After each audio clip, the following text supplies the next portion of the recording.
m'appelle Pascal Janicieski, je suis maire de Monceau-et-Charlans depuis 2008, donc c'est mon deuxième mandat. J'avais effectué un mandat de conseiller municipal de 2001 à 2008 et ensuite j'ai accédé à la fonction de maire.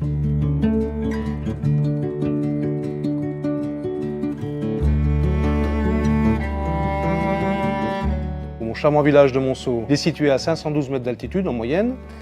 Il est composé de deux hameaux, le hameau des Charnans et le hameau de Grandmont, et bien sûr le bourg dans lequel nous sommes actuellement. Il s'étend sur une surface de 1858 hectares, dont 540 de forêt. Le dernier recensement fait état de 180 habitants. On a beaucoup de jeunes qui sont venus s'installer avec des enfants, majoritairement scolarisés à Bligny. Monceau abrite encore 3 exploitations agricoles, un paysagiste, un tailleur de pierre qui fait également de l'élevage de chevaux de sport. Nous avons également une dame qui fait de l'éthologie. Plusieurs micro-entreprises font partie du tissu économique de Monceau.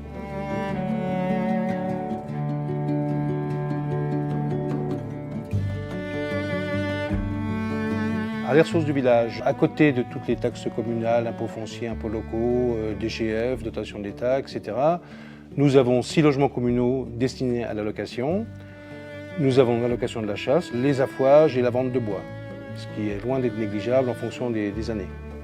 D'accord. Et alors, vous avez la nuisance des éoliennes et aucun bénéfice? Si, nous avons touché pour la première fois la petite somme de 4 000 €, qui correspond à une éolienne.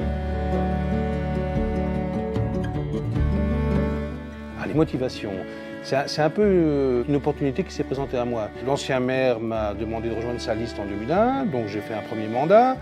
Et en 2008, lui ne souhaitait pas se représenter et il a annoncé au conseil municipal voilà, que j'étais son remplaçant.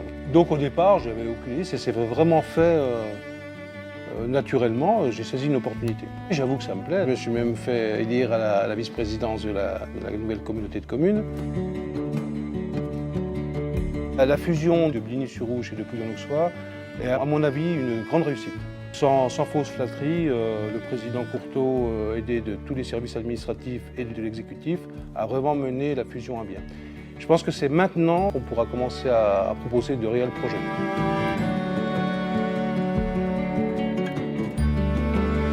Monceau-et-Charlans se démarque par sa richesse patrimoniale. Monceau possède 3 lavoirs, dont le fameux lavoir de Fontenelle, construit sur un site gallo-romain, l'église Saint-Vincent, qui est également remarquable, l'église templière des Charnans, qui a été rénovée par une association, et bien sûr le moulin symbole de Monceau-et-Charlans. En ce qui concerne les travaux, nous avons effectué la réfection de l'ancienne forge. Nous avons également réalisé de grosses opérations en termes de sécurité routière, la mise aux normes d'accessibilité des bâtiments communaux. Nous avons rénové le lavoir de Fontenelle. Nous avons acheté également un chapiteau pour doubler la capacité de la salle des fêtes. Nous avons en projet la réfection de la cour de la salle des fêtes, puis l'aménagement du terrain derrière la salle des fêtes. Je dirais que Monceau, c'est un village très agréable à vivre. Ça manquait ces derniers temps de convivialité parce que les associations qui justement resserrent les liens n'étaient plus existantes. Mais nous avons des projets justement pour recréer un comité des fêtes, des projets communaux. C'est un petit peu tôt pour vous en parler actuellement, mais on fera tout aussi pour regrouper les gens un peu dans le même état d'esprit que nous avons quand nous organisons les feux de la Saint-Jean.